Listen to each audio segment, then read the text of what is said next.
لن تنالوا البر حتى تنفقوا مما تحبون، جب تک تم اپنے محبوب مال محبوب چیز اللہ رب العالمین کے راہ میں خرچ نہ کرو تو بھلائیوں کو نہیں پہنچ سکتے، نیکیوں کو نہیں پہنچ سکتے۔ وما تنفقوا من شيء فإن الله به عليم، اور جو کچھ تم خرچ کرتے ہو اللہ تبارک و تعالیٰ اس کو جانتا ہے۔ یعنی محبوب چیز، پسندیدہ چیز اللہ رب العالمین کے راہ میں خرچ کرنا، اور ایک انسان مال جہاں خرچ کرنے کی باری آئے وہاں کتراتا ہے، انسان افسوس ہوتا ہے کہ میرے ہاتھ سے پیسہ نکل رہا ہے یا میرے جیب سے پیسہ نکل رہا ہے، میں نے اتنا محنت کیا، اتنا قد و کاوش کیا، اتنا بھاگ دوڑ کیا، اس کے بعد یہ پیسہ آیا، بھلا میں دوسروں کو کیسے دوں؟ اور نکالتا بھی ہے تو سوچتا ہے کہ چلو گھٹیا سے گھٹیا مال دے دو، کم سے کم مال دے دو۔ یہی وجہ ہے کسی نے کہا کہ اگر کسی کو پرانی نوٹ اگر چاہیے تو مسجد کے ڈبوں کو کھول لے، وہیں پہ وہ چیز آپ کو ملے گی۔ کیوں؟ وہ چیز کہیں کوئی دکاندار لے گا نہیں، دیگر جگہوں پہ لے گا نہیں، تو چلو مسجد میں ڈبے میں ڈال دیتے ہیں، ایسا ماحول ہے۔ لیکن اللہ نے کیا کہا کہ جب تک کہ محبوب عمل اللہ کے راہ میں خرچ نہیں کرتے تب تک نیکیوں کو نہیں پا سکتے، بھلائیوں کو نہیں پہنچ سکتے۔ تو اللہ کے راہ میں محبوب مال خرچ کرنا، محبوب مال عطیہ کرنا، محبوب مال وقف کرنا، یہ چیزیں ہیں۔ یہ آیت جب نازل ہوئی لن تنالوا البر حتى تنفقوا مما تحبون وما تنفقوا من شيء فإن الله به عليم، جب تک تم محبوب مال کو اللہ کے راہ میں خرچ نہ کرو گے نیکیوں کو نہیں پا سکتے۔ تو حضرت ابو طلحہ انصاری رضی اللہ تعالی عنہ اللہ کے نبی جناب محمد کریم صلی اللہ علیہ وسلم کے خدمت میں حاضر ہوئے، اور حاضر ہونے کے بعد کہا اللہ کے نبی جناب محمد کریم صلی اللہ علیہ وسلم آپ نے میرا وہ باغ دیکھے جو باغ بیروحا کے نام سے مشہور ہے، جس میں کئی کھجور کے درخت ہیں۔ اللہ کے نبی جناب محمد کریم صلی اللہ علیہ وسلم آیت نازل ہو گئی ہے کہ محبوب چیز اللہ کے راہ میں خرچ نہیں کریں گے تو نیکیوں کو نہیں پا سکتے، بھلائیوں کو نہیں پہنچ سکتے۔ اے اللہ سب اللہ کے نبی جناب محمد کریم صلی اللہ علیہ وسلم آپ گواہ رہیے کہ میرا محبوب مال جو ہے وہی باغ ہے، میں بیروحا جو باغ ہے اس کو میں اللہ کے راہ میں کیا کرتا ہوں، وقف کرتا ہوں، یا یوں کہیں کہ اللہ کے راہ میں کیا کرتا ہوں، دیتا ہوں، خرچ کرتا ہوں۔ اللہ کے نبی جناب محمد کریم صلی اللہ علیہ وسلم البیع الرابح، یہ بہت ہی نفع بخش مال ہے، یہ بہت ہی نفع بخش چیز ہے، یہ فائدہ گھاٹے کا سودا تم نے نہیں کیا، بہت ہی محبوب سودا یہ کیا۔ لیکن دیکھو تمہارے رشتہ دار وغیرہ جو ہیں انہیں کیا کیا جائے، ان کو یہ چیز ان میں بانٹ دیا جائے، کیونکہ سب سے زیادہ حقدار جو ہے سب سے پہلے اپنے ذات کے بعد اگر کسی کے اوپر خرچ کیا جا سکتا ہے تو وہ کون ہے؟ اپنے رشتہ دار، اپنے اہل عیال جو ہے وہی ہے۔ اگر ان میں سب صاحب مال ہے تب پھر دیگر جگہوں کو دیکھا جائے گا، یہی ہے۔ اور یہ یاد رکھیے آج بہت سارے لوگ ایسے بھی ہیں جو خرچ تو کرتے ہیں لیکن لوگوں کو واہوائی دینے کے لیے لوگوں کے سامنے خرچ کریں گے، لیکن خود کا بھائی پریشان حال ہے، خود کا سگا پریشان ہے، رشتہ دار پریشان حال ہے، ان تک نہیں جائے گا، ان کو نہیں دے گا۔ لیکن اسلام نے یہ کہا ہے کہ اگر آپ ایک جگہ خرچ کریں گے تو دیگر لوگوں کو دیں گے تو آپ کو ایک ہی نیکی ملے گی، لیکن آپ کے رشتہ دار میں کوئی غریب ہے آپ ان کو دیں گے تو ڈبل نیکی ہوگی۔ ایک تو رشتہ جوڑنے کا ثواب، دوسرا کیا ہے وہ مال دینے کا ثواب، تو یہ چیز ہے۔ تو اللہ کے نبی نے کہا ابو طلحہ تمہارا مال بہت اچھا ہے، لیکن تم کیا کرو، اس مال کو اپنے رشتہ داروں میں بانٹ دو۔ اللہ کے نبی جناب محمد کریم صلی اللہ علیہ وسلم نے پھر وہ حکم دینے کے بعد ابو طلحہ آئے اور اللہ کے نبی میرے جو میں تقسیم کرتا ہوں اپنے چچا زاد بھائیوں میں، پھر اپنے چچا زاد بھائیوں میں اس چیز کو تقسیم کر دیا۔ تو یہ چیز ہے۔ اس سے علماء کرام نے یہ دیکھا ہے، یہ نقطہ نکالا ہے کہ وقف جو ہے، وقف آج جس کے تعلق سے ہم اور آپ سے کرتا ہے، ہم اور آپ قد و کاوش کر رہے ہیں، آزان سن کر یہ مسجد کے لیے تو آنے کے لیے تیار نہیں، لیکن جو بل پاس ہونا ہے اس کے لیے ہم ہم اور آپ کتنا تگ و دو کر رہے ہیں، محنت کر رہے ہیں، دوڑ دھوپ کر رہے ہیں، اسی کے تعلق سے کچھ نقطہ نظاروں نے یہ نقطہ نکالا ہے کہ اللہ کے نبی جناب محمد کریم صلی اللہ علیہ وسلم کے دور سے یہ چیز رہا ہے، پرمپرا رہا ہے کہ لوگ وقف کیا کرتے تھے، چاہے باغات ہو، زمین ہو، پیسے ہو، کوئی بھی چیز ہو، وقف کیا کرتے تھے۔ اس کے اور ایک طریقے، اللہ کے نبی جناب محمد کریم صلی اللہ علیہ وسلم سب سے پہلے مسجد قباء تیار کی۔ مسجد قباء اسلام میں مسجد قباء بنائی، تو مسجد قباء کی زمین بھی کیا کیے، وقف میں دیا گیا تھا، وقف میں دیا گیا۔ اللہ کے نبی جناب محمد کریم صلی اللہ علیہ وسلم نے کہا کہ ایسا کیا جائے، اس مال کو ہے، اس زمین کا تم پیسہ لے لو، کہ اللہ کے نبی جناب محمد کریم صلی اللہ علیہ وسلم یہ سب کے فائدے کے لیے ہے، میں اللہ کی وقف کرتا ہوں۔ اسی طرح سے مسجد نبوی جو بنائی گئی، ہجرت کر کے جب نبی کریم صلی اللہ علیہ وسلم مکہ سے مدینہ گئے تو مدینہ کے اندر مسجد نبوی تیار کی گئی، مسجد نبوی بنائی گئی۔ تو مسجد نبوی کی جب زمین وغیرہ دیکھ لیا گیا، اس کے بعد پیسے وغیرہ طے ہونے لگی، خرید و فروخت کرنے کی، ان کے مالک کون ہے بلایا جائے، بلایا گیا تو بلانے کے بعد دیکھے کہ 2 یتیم بچہ ہے، 2 یتیم بچہ، ان کا وہ زمین ہے، ان کا وہ زمین ہے۔ اللہ کے نبی جناب محمد کریم صلی اللہ علیہ وسلم نے کہا کہ یہ زمین تم فروخت کر دو، یہ زمین تم بیچ دو۔ ان بچوں نے کہا اللہ کے نبی جناب محمد کریم صلی اللہ علیہ وسلم پیسہ نہیں دیں گے، ہم پیسہ نہیں دیں گے، بلکہ یہ زمین جو ہے اللہ کا گھر تعمیر ہونا ہے، اللہ کا گھر یہاں بننا ہے، تو کیا کریں گے، اس اللہ کے گھر بننے کے لیے میں اس زمین کو کیا کرتا ہوں، دے دیتا ہوں، مسجد کا نام کر دیتا ہوں، یا مسجد کا نام وقف کرتا ہوں۔ اللہ کے نبی جناب محمد کریم صلی اللہ علیہ وسلم فرماتے تم پیسہ دے دو، پیسہ دے دو، کہ ایسا نہ ہو کہ تم زمین فری میں دے دو، تمہارے آنے والی نسل جو ہے قبضہ کر بیٹھے کہ میرے باپ جو تھا فری میں زمین دیا تھا، ان کی ملکیت میں ہوں، ان کے متولی میں بنوں گا، ان کے دیکھ ریکھ کرنے والا میں بنوں گا۔ ایسا ہو سکتا معاملہ؟ بہت سارے جگہوں پہ ایسا ہوا بھی ہے، زمین باپ نے دے دیا، کیا ہے بیٹے آج نہیں ہمارے باپ نے دیے تھے، ہم ایسا کریں گے، پھر گڑبڑی شروع ہو جائے گی۔ اس لیے اللہ کے نبی جناب محمد کریم صلی اللہ علیہ وسلم کو پیسہ دے دو۔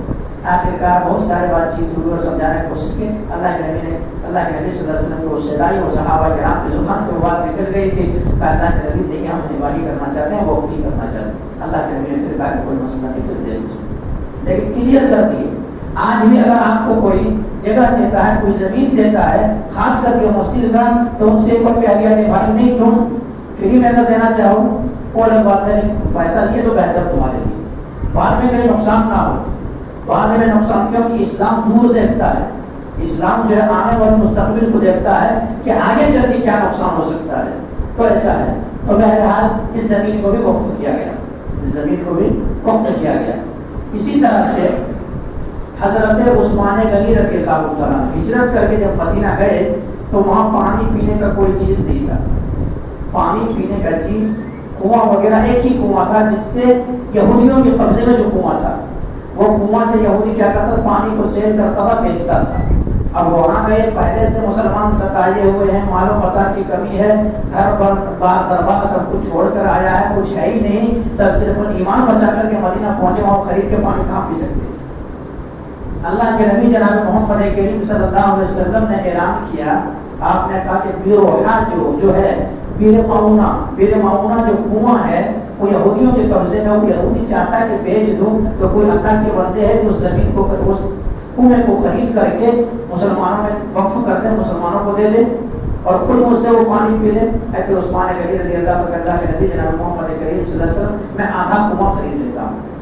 اب آدھا کنواں خریدنے کا مطلب کیا؟ کنواں آدھا کیسے خریدا جا سکتا ہے؟ کیا مطلب؟ کنواں کو آدھا کیسے کیا جا سکتا ہے؟ پانی تو جو آئے گا ہر طرح سے ایک ہی کنواں میں بھرے گا، پھر آدھا کیسے خریدا جا سکتا ہے؟ آدھا خریدنے کا مطلب یہ ہے کہ ایک دن ہم پانی لے لیں گے، ایک دن یہودی پانی لے لے گا، ایک دن یہودی پانی لے لے گا۔ جس روز ہماری باری ہوگی اس دن یہودی وہ بیچ نہیں سکتا پانی، اور جس دن یہودی کی باری ہوگی اسے کوئی مسلمان جا کر کے بغیر پیسے سے لے نہیں سکتا ہے۔ تو خرید لیے، خرید جب لیے اس کنویں کو، خریدنے کے بعد ایسا ہوا کہ ایک آدمی کو فری میں پانی مل رہا، پھر دوبارہ پیسے دے کے کیوں خریدے گا؟ کیوں خریدے گا؟ ایسا ہوا کہ جس دن حضرت عثمان غنی رضی اللہ عنہ جو ملا تھا، اس دن تمام لوگ اسٹور کر کے پانی رکھنے لگے، گھروں میں بھر بھر کے رکھنے لگے۔ دوسرے دن یہودی کی باری آئی، کوئی خریدتا ہی نہیں پانی، کوئی خریدتا ہی پانی۔ وہ یہودی سمجھ گئے کیا معاملہ ہے، میں تو دھوکہ کر گیا، یہ کیا معاملہ، مجھ سے کوئی خریدے گا ہی نہیں، میں کنویں میں پانی رکھ کے کیا کروں گا، اس میں اتنا سرمایہ لگا ہے. اب اللہ کے نبی جناب محمد کریم صلی اللہ علیہ وسلم میں پورے مکمل کنواں ہی بیچنا چاہتا ہوں. اللہ کے نبی نے پھر اعلان کیا کہ کوئی ہے جو یہودی پھر سے بیچنا چاہ رہا ہے، کیا کوئی اللہ کے بندے ہیں جو آدھا تو عثمان غنی نے خرید لیا ہے، آدھا کوئی ہے کہ مسلمانوں کے خرید کے وقف کر دے. حضرت عثمان غنی رضی اللہ تعالیٰ عنہ اٹھے اور اللہ کے نبی ہم ہی کے دیتے ہیں. بہت پیسے والے تھے، اللہ نے بہت عطا کیا تھا، اللہ کے راہ میں خرچ بھی بہت زیادہ کرتے تھے، اس لیے اللہ نے ان کو دیا تھا. اللہ نے ان کو دیا تھا. اللہ کے نبی جناب محمد کریم صلی اللہ علیہ وسلم میں یہ خرید لیتا ہوں، اور میں خرید لینے کے بعد میرے اندر بھید بھاؤ نہیں ہے، میں یہودی مسلمان یا دیگر عیسائی دیگر دھرم اور کچھ بھی نہیں دیکھتا. انسانیت کے ناطے اللہ کے نبی جناب محمد کریم سے ہر کوئی اس سے فائدہ اٹھا سکتا ہے، ہر کوئی پانی پی سکتا ہے، ہر کوئی فائدہ اٹھا سکتا ہے. اور اللہ کے نبی جناب محمد کریم صلی اللہ علیہ وسلم داماد رسول ہے تو عثمان غنی رضی اللہ تعالیٰ عنہ نے کیا کیا، اس کو وقف کر دیا، اس کو وقف کر دیا. اسی طرح سے کئی روایتیں اس طرح سے ملتا ہے جو اللہ کے راہ میں وقف کیے. تو وہی پرمپرا اور اسی چیز کو زندہ رکھنے کے لیے ہمارے پرخوں نے بھی، ہمارے باپ دادا پرخ جو ہے ان لوگوں نے بھی یہی سنت کو زندہ کرتے ہوئے کچھ ہندوستان کے اندر جو بڑے مالدار صاحب مال، بہت بڑے پیسے والے صاحب سلطنت والے جو لوگ تھے، ان لوگوں نے کچھ وقف زمین اللہ رب العالمین کہ کیا کیا، انہیں وقف کر دیا، اللہ کے نام پر وقف کر دیا. اب ان زمینوں کی جو زمین ہے، دیگر چیزیں ہیں، ان کے سب تمام ساری چیزیں وقف زمین ہے. آج جو حکومت جو چاہ رہی ہے، آج حکومت جو چاہ رہی ہے کہ وہی وقف کا فیصلہ جو ہے چینج کر کے جو مسلمانوں کا حق ہے، جو مسلمانوں کو وقف پراپرٹی ہے، وقف سامان ہے، وقف سرمایہ ہے، اس کو کیا کیا جائے، چھین لیا جائے. لیکن ہندوستان میں ایسا نہیں. ابھی ہندوستان میں سب سے پہلے مسلمانوں نے حکومت کی، اس وقت کوئی گڑبڑی نہیں تھی، کوئی گڑبڑی جیسا سکھ اپنا رہ سکتا ہے، ہر دھرم کے لوگ رہ سکتا ہے، کوئی ظلم زیادتی نہیں تھی. لیکن پھر انگریز آیا، انگریز آنے کے بعد آہستہ آہستہ ہندوستان کو خوفزدہ کیا، اور خوفزدہ کرنے کے بعد اپنا قانون بنا دیا. اور پھر اس کے بعد سے لوگ چکی میں پسنے لگے، ان کے بہت سارے قربانیاں پیش کی ہیں وہ ہندوستان کی آزادی میں. تو ایسا معاملہ ہوا. لیکن بعد میں پھر جب ہندوستان آزاد ہو گیا، قانون بننے لگا، اس وقت ہر لوگوں کو اپنے جیسے یونیفارم سول کوڈ، یعنی اپنے کو ایسا ادھیکار ہے، آپ اسلام پر رہ سکتے ہیں، اسلام پر پرچار کر سکتے ہیں، آپ اپنے مذہب پر رہ کر کے اپنے مذہب کو پرچار کر سکتے ہیں، ہندوستان کوئی نہیں روکتا. سکھ ہے، سکھ اپنے مذہب پہ رہ سکتا ہے، وہ پرچار کر سکتا ہے، کوئی روکنے والا نہیں. مسلمان ہے، مسلمان اپنے دھرم پہ رہ کر کے اپنے دھرم پر پرچار کر سکتا ہے. غیر مسلم ہے، اپنے دھرم پہ رہ کر اپنے دھرم پر پرچار کر سکتا ہے. یعنی ہندوستان کو سونے کا چڑیا کرا دیا، وہ جمہوری ملک کرا دیا. تو ہم لوگوں کو کہا کہ اپنے قانون دو. تو مسلمانوں نے کیا کیا، 1971 میں ایک میٹنگ شہر ممبئی کے اندر لوگوں کو بلایا، اور وہاں پہ بلانے کے بعد تمام سارے علماء موجود تھے وہاں پہ. بریلوی کوئی نہیں، سنی کوئی نہیں، جماعت اسلامی کوئی نہیں، اہل حدیث کوئی نہیں، سب اتفاق طور پہ سب اس پر گئے. 1971 میں 71 میں جانے کے بعد وہاں پہ میٹنگ وغیرہ پیش ہوئی، اور اس کے بعد پھر 1972-73 میں کیا کیے، یعنی 70/3 میں حیدرآباد دکن شہر جو مسلمان عثمان کے دور میں تھا، تو وہ شہر حیدرآباد ایسا شہر ہے کہ کبھی کسی کا غلام نہیں بنا. انگریزوں کا غلام ہم اور آپ بنے، لیکن حیدرآباد دکن شہر ایک الگ ہے، ایک ملک کی حیثیت رکھتے تھے. وہ کسی کا غلام نہیں بنے، بلکہ ملک کی آزادی میں بہت سارے سونے خرچ کیے، انہوں نے بہت سارے سونا دیے تاکہ آزادی کی جنگ لڑی جا سکے. تو پھر کیا ہوا، 1973 میں 70/3 میں مسلم پرسنل لا بورڈ کے نام پر ایک کیا بنا، ایکٹ بنا. ایکٹ بنا، اس ایکٹ میں مسلم کو حق ہے، یعنی اپنے دھرم کا مسئلے اپنے شرعی مطابق فیصلہ کریں گے، فسق کا مسئلے شرعی مطابق فیصلہ کریں گے، وراثت کا معاملہ شرعی حساب سے بانٹیں گے، وقف کا مسئلہ کیا ہے، شرعی حساب سے بانٹیں گے. یہ پاس ہوا.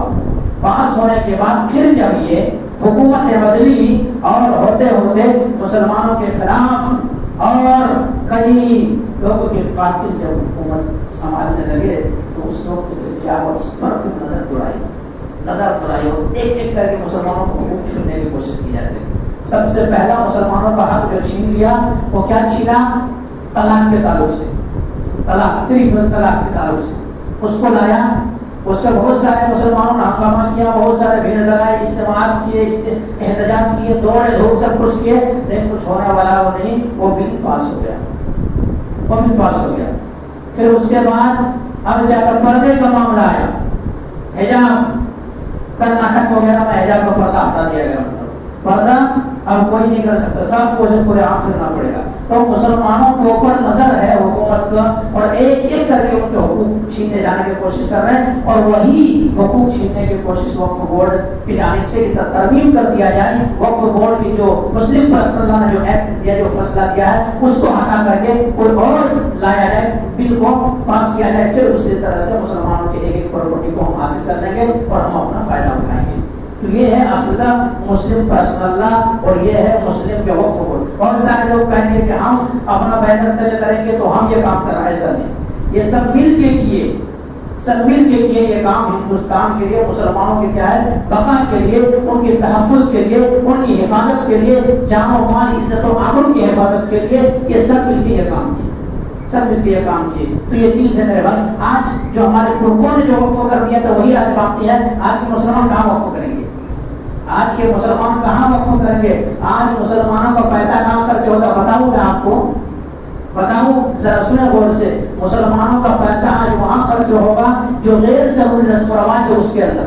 مسلمانوں کا پیسہ برتھ ڈے منانے میں وہاں پہ پیسہ خرچ ہوگا، برتھ ڈے ہے وہاں پہ لائے گا، وہاں خرچ کرے گا، یا کسی کا بیٹی جوان ہو گئی ہے، کسی کا کوئی جوان ہو گیا ہے، وہاں پہ پیسہ خرچ کرے گا مسلمان، یا مسلمان پیسہ وہاں خرچ کرے گا جہاں پہ جو چیز ہے من تشبہ بقوم فہو منہم، اسلام کے اندر بتایا جو بھی انسان جس بھی مذہب کا کاپی کرتا ہے، مشابہت اختیار کرتا ہے، وہ انہی میں سے، وہ مسلمان ہے نہیں، وہ مسلمان ہے نہیں۔ آج مسلمانوں کا پیسہ کہاں خرچہ ہوگا؟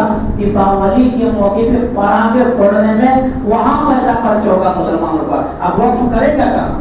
وہی وجہ ہے، یہی ریزن ہے جس کے وجہ سے آج مسلمانوں کے اوپر یہ مصیبتیں آ رہی ہے، مسلمانوں کے اوپر یہ پریشانیاں آ رہی ہیں، مسلمانوں کو دو نمبری شہری قرار دینے کی کوشش کی جا رہی ہے، مسلمان کے ایک ایک حقوق چھینے جانے کی کوشش کی جا رہی ہے، مسلمانوں کا خون کیا ہے گلیوں میں بہایا جا رہا ہے، لیکن یہی مسلمان تھے جن کے تعلق سے اللہ تبارک و تعالیٰ نے کہا وَلِلَّهِ الْعِزَّةُ وَلِرَسُولِهِ وَالْمُؤْمِنِينَ، عزت اللہ کے لیے ہے، عزت اس کے رسول کے لیے ہے، عزت مومنوں کے لیے ہے، لیکن آج مومن عزت نہیں رہی۔ میں اکثر کہتا ہوں، آج ایک بات کہوں، آج مسلمان کا خون اگر سڑکوں پہ بہ جائے کوئی آواز اٹھانے کے لیے تیار نہیں ہے، کوئی آواز اٹھانے کے لیے، کوئی میڈیا ان کو لوگوں تک وہ پیغام پہنچانے کے لیے تیار نہیں ہے، لیکن اگر ایک جانور چیڑ پھاڑ کر دینے والے ہاتھی اگر کیرل کی سرزمین پر اگر مر جائے تو اس کے تعلق سے لوگ آواز اٹھاتے ہیں کہ فلاں جگہ پہ اتنے بے رحمی سے ہاتھی کو مار دیا گیا۔ مسلمانوں کا خون ایک ہاتھی کی جان سے بھی کیا ہے، اس سے بھی کمتر سمجھا جا رہا ہے۔ کیوں؟ وجہ یہ ہے کہیں نہ کہیں ہمارے اندر کمی ہے میرے بھائی، ہمارے اندر کمی ہے، ہمارے اور آپ کے اندر کمی ہے۔ اب اور آپ تو چاہتے ہیں کہ ہم مسلمان ہیں، لیکن مسلمان کے طریقے پہ نہیں ہے، مسلمان کے طریقے پہ نہیں ہے۔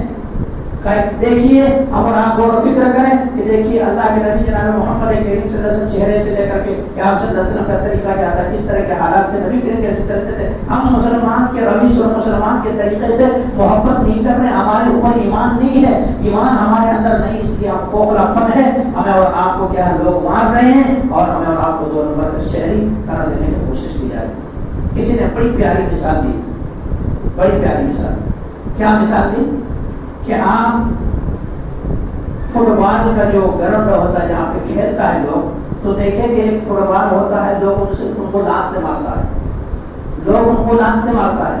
کسی نے پوچھ لیا کہ اس کو فٹ بال کو ہی دانت سے کیوں مارتا ہے، کیوں ادھر سے ادھر گول کرتا ہے؟ کہا فٹ بال کو اس لیے مارتا، فٹ بال کھوکھلا ہے، فٹ بال کے اندر ہوا بھرا ہوا ہے، اس لیے لوگ دانت سے مار رہا۔ اگر یہی فٹ بال کو اگر دیگر چیزوں کو کیا ہے لوہے کا بنا دیا جائے، دیگر چیزوں کو بنا دیا جائے، کوئی مارے گا؟ نہیں مار سکتا۔ کیوں؟ اب کھوکھلا پن ختم ہو گئی ہے۔ آج مسلمانوں کو اگر مار رہا، مسلمانوں کو اگر پیس رہا ہے تو وہی فٹ بال کا مثال ہے، مسلمانوں کے دلوں کے اندر وہ ایمان نہیں ہے، وہ جذبہ نہیں ہے، وہ قوت نہیں ہے، ایمان نہیں، کھوکھلا ہے، ایمان سے خالی ہے۔ ایمان اگر ہوتے تو مسلمانوں کو یہ دن دیکھنا نہیں پڑتا، اور اللہ کے نبی جناب محمد کریم صلی اللہ علیہ وسلم پیشن گوئی کر دی تھی. آپ صلی اللہ علیہ وسلم نے بتا دیا تھا کہ تمہارے اوپر ایک زمانہ ایسا بھی آئے گا کہ تمہارے اوپر لوگ ٹوٹ پڑیں گے جس طرح سے دسترخوان پر بھوکے انسان ٹوٹ پڑتا ہے, یا اس طرح سے کیسے جب بھوکا انسان کو دسترخوان کو سامنے رکھا جائے کس طرح سے ٹوٹ پڑتا ہے, اسی طرح سے دیگر قومیں تمہارے اوپر ٹوٹ پڑے گی. اللہ کے نبی جناب محمد کریم صلی اللہ علیہ وسلم کو سیدھائی صحابہ کرام نے سوال کیا, اللہ کے نبی جناب محمد کریم صلی اللہ علیہ وسلم کیا ہم اس وقت تعداد میں کم ہوں گے, کیا ہماری تعداد کم ہوگی؟ اللہ کے نبی جناب محمد کریم صلی اللہ علیہ وسلم نے فرمایا تعداد میں کم نہیں ہوگے, تعداد میں کم نہیں ہوگے, بلکہ تمہاری حیثیت جو سمندر کی جھانک کی مانند ہو جائے گی. اللہ کے نبی جناب محمد کریم صلی اللہ علیہ وسلم ایسا کیوں ہوگا؟ ریزن بتا دیں تاکہ ہم اس سے محفوظ ہو جائیں, اس سے ہم بچ جائیں. اللہ کے نبی جناب محمد کریم صلی اللہ علیہ وسلم حب الدنیا و کراہیت الموت, حب الدنیا و کراہیت الموت یعنی ایسا ہے کہ دنیا سے محبت ہو جائے گی, موت سے نفرت ہو جائے گی. دنیا سے محبت ہے نہیں انسان کا, آج دنیا کے لیے کچھ بھی کرنا بولیے بھائی, دنیا کے لیے کچھ بھی کرنے کے لیے بولیے ایک انسان کرنے کے لیے تیار ہے. پوری رات بھر جاگنا پڑے دنیا کمانے کے لیے انسان جاگنے کے لیے تیار ہے, انسان کو قد و کاوش اور محنت کرنے کے لیے تیار ہے. لیکن وہی انسان سے کہہ دیا جائے ارے تمہارے اوپر شریعت نے, تمہارے اوپر اسلام نے 5 وقت کی نمازیں فرض کی ہیں, تمہارے اوپر یہ فرائض عائد کی ہیں, کیا ماننے کے لیے تیار ہے مسلمان؟ ماننے کے لیے تیار ہے مسلمان؟ دنیا کے پیچھے میں اکثر کہا کرتا ہوں, آج بھی کہوں گا, اگر حکومت ہند یہ اعلان کر دے یا حکومت آندھرا پردیش یہ اعلان کر دے کہ جو بھی انسان نماز فجر کو باجماعت کے ساتھ پڑھے گا اس کو اس کا نام لکھ کر کے 1000 روپے دیں گے, اعلان کر دے, مسجد بھر جائے گی نہیں بھرے گی؟ مسجد بھرے گی نہیں بھرے گی؟ مسجد فل ہو جائے گی, مسجد پورے بھر جائے گی, اعلان کر بھر کے لڑائیاں اور جھگڑے شروع ہو جائیں گے. نہیں ہمارے گھر پہ اتنا ممبر ہے, ہمارے گھر پہ اتنا ممبر ہے. لیکن آج چیخ رہا ممبروں کے حرام سے, بتا رہا کہ مسلمانوں تمہاری زندگی اصل زندگی آخرت کی زندگی ہے, تمہیں مسجدوں کو آباد کرنا ہے, شریعت کی پابند ہونا ہے, اسلام پر چلنا ہے. سمجھ نہیں آ رہی ہے, لیکن وہی پیسے کی جب معاملہ دے دیں گے ضرور سمجھ میں آئے گی. تو یہی وجہ ہے جس کی وجہ سے ہم اور آپ اس طرح ہیں میرے بھائی, یہی کارن ہے جس کی وجہ سے ہم اور آپ مار کھا رہے ہیں. اپنے ایمان کا جائزہ لیں. سب سے پہلے کوئی کچھ نہیں کرتا, حکومت کا بدلنا نہ بدلنا یہ ہمارے بس کی بات نہیں ہے. لوگ کہتے ہیں کہ مسلمانوں کی تعداد کم ہے, مسلمانوں کی تعداد کم ہو یا زیادہ, تعداد کم کون ہے؟ زیادہ ممالک کن کے پاس ہے؟ مسلمان کے پاس ہے. زیادہ ممالک جو ہے مسلمان کی حکومت ہے, تو تعداد میں کوئی کم نہیں ہے. ہمارے اعمال کے اندر کھوٹ ہے, ہمارے اندر کھوٹ ہے, اس لیے آسمان کا فیصلہ ہوتا ہے, آسمان سے فیصلہ بدلتے کل ایام دا بین الناس, اللہ تبارک تبدیل کرتے رہتا, بدلتا رہتا ہے. اور اللہ کے نبی جناب محمد کریم صلی اللہ علیہ وسلم نے فرمایا کہ تمہارے جو کام اگر تم نہیں کرو گے تو اللہ دوسرے کو مسلط کر کے وہ کام کرائے گا. تو یہ چیز اپنے اعمال کا حساب ہے, اپنے اعمال کا جائزہ لیں. اس کے بعد جو تدابیر ہے وہ اختیار کرنا ہے, ان کو آگے بڑھنا ہے, لیکن اپنے اعمال کا حساب لیں. کہیں ہم اور آپ تو غلط راستے پہ نہیں جا رہے ہیں, کہ ہم اور آپ تو یہ چیز نہیں کر رہے ہیں. یہ سوچیں ہم اور آپ, اور فکر کریں ہم اور آپ کہ کیا ہو رہا کیا نہیں ہو رہا. بس اپنے اعمال کا کیا جائزہ لیں. اور اللہ کے نبی جناب محمد کریم صلی اللہ علیہ وسلم نے فرمایا کہ یہ مومن جو ہے, مومن کے لیے اللہ کے اگر اللہ کے قریب ہوتا ہے تو اللہ رب العالمین اس کے قریب ہوتا ہے. اگر اللہ کو یاد کرتا ہے, اللہ کو یاد کرتا ہے, فاذکرونی اذکرکم, کہ اگر تم مجھے یاد کرو گے تو میں تمہیں یاد کروں. اللہ کا فرمان ہے, یہ اللہ کا فرمان ہے. اللہ والے بچے بھائی, کوئی کسی کا کچھ نہیں لا سکتا, کوئی کسی کو کچھ نہیں بگاڑ سکتا. وَمَنْ كَانَ لِلَّهِ كَانَ اللَّهُ لَهُ, اللہ کے لیے ہم اور آپ ہو جائیں انشاءاللہ. اللہ کی مدد ہمارے اوپر آئے گی, اللہ کی مدد ہمارے اوپر آئے گی. اور اللہ کے لیے جو ہو رہے ہیں اللہ کی جانب سے مدد آئی ہے, اللہ کی جانب سے مدد آئی ہے. آئیے میں بتاؤں آپ کو, جنگ بدر جو ہے, جنگ بدر اسلام کے سربلندی کی خاطر لڑی گئی تھی, اسلام کو پھیلاؤ کی خاطر لڑی گئی تھی. جب مسلمانوں کو زندگی تنگ کر لیے تھے, ایسی حالت میں سن 2 ہجری میں اس اسلامی جنگ لڑی گئی تھی, اور اس میں مسلمانوں کی تعداد گنے چنے. مسلمانوں کی تعداد 313 کی ہے.